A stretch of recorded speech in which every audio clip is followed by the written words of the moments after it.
Before on-demand streaming, the American living room operated on a strict analog schedule.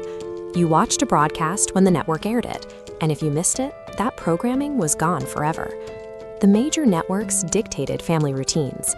Dinner times and social gatherings were organized entirely around these printed, immovable broadcast blocks.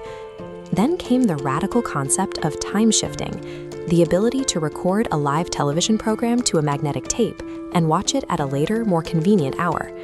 The true appeal of the early video cassette recorder, or VCR, was the ability for everyday consumers to reclaim their evenings from massive corporate broadcasters. In 1975, Sony launched the Betamax. It was an engineering marvel that retailed for around $2,000, positioning it as a premium luxury device for the social elite.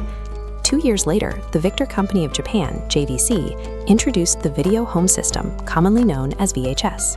The arrival of this bulky hardware kicked off a massive consumer electronics conflict. Two incompatible tape formats were now fighting for dominance. The winner would decide the economic model of home entertainment for decades to come. On paper, Betamax held the technical high ground.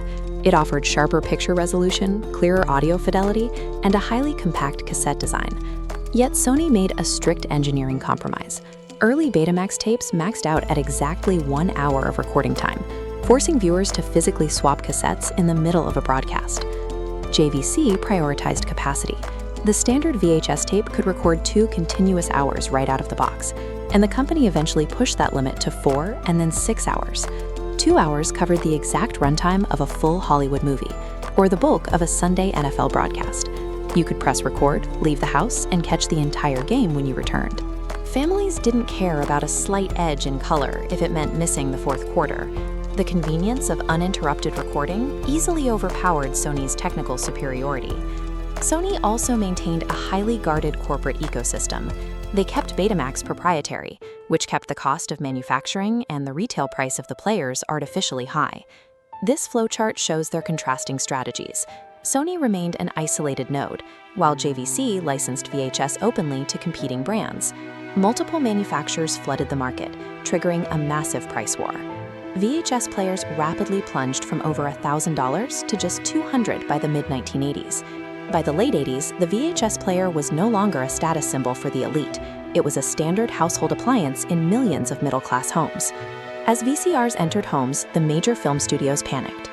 Disney and Universal sued Sony directly, attempting to legally ban the sale of video recorders over fears of massive copyright infringement.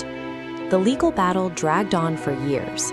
In 1984, the Supreme Court ruled 5-4 in the landmark case Sony versus Universal, legally protecting a consumer's right to record television. The studios had argued that families were illegally stockpiling premium broadcasts, like Gone with the Wind and Mary Poppins, robbing the networks of lucrative rerun values. You might have heard the persistent rumor that the adult film industry chose VHS and killed Betamax. The data does not support that.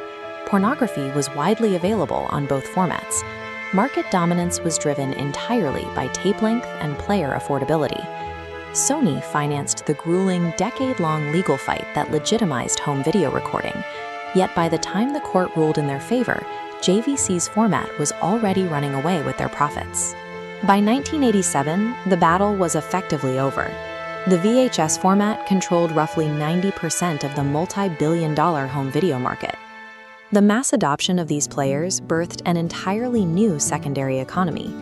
The weekend trip to Blockbuster, or the mom-and-pop rental shop, became a staple of American life. People no longer sat down to accept whatever 3 networks decided to air.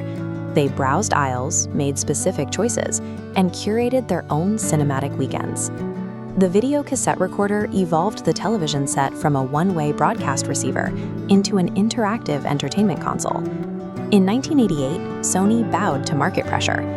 The proud creator of the Betamax quietly admitted defeat and began manufacturing its own VHS players.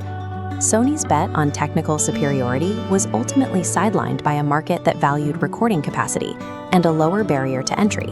Long before digital downloads or streaming algorithms existed, the physical, clunky analog video cassette broke the broadcast monopoly. It gave viewers on-demand access to media for the very first time. The format war demonstrated that the real value of home video wasn't the tape itself, but the permanent transfer of power from the broadcast schedule to the individual viewer.